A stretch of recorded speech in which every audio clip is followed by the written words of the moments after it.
అన్నా తమ్ముడు నిన్ను ఇక్కడ ఎప్పుడు చూడలేదు, కొత్తగా వచ్చినావు పనిలోకి? అవునన్నా 2 రోజులు అవుతుంది వచ్చి. అరే అమ్మ ఫోన్ చేస్తుంది.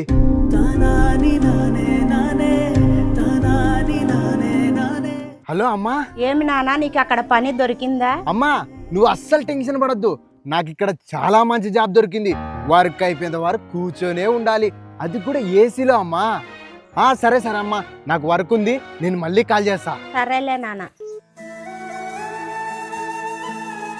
అరే తమ్ముడు కొద్దిగా కాదురా, నువ్వు ఇంత కష్టపడుతున్నావు, మీ ఇంట్లో వాళ్ళకి ఎందుకు రా అబద్ధాలు చెప్తున్నావు? అన్నా ఇంట్లో వాళ్ళు నా కొడుకు సిటీకి వెళ్ళి మంచిగా డబ్బు సంపాదిస్తున్నారని చాలా సంతోషంగా ఉన్నారు, కానీ ఇక్కడ నేను ఎలా సంపాదిస్తున్నానో అది నాకు మాత్రమే తెలుసు.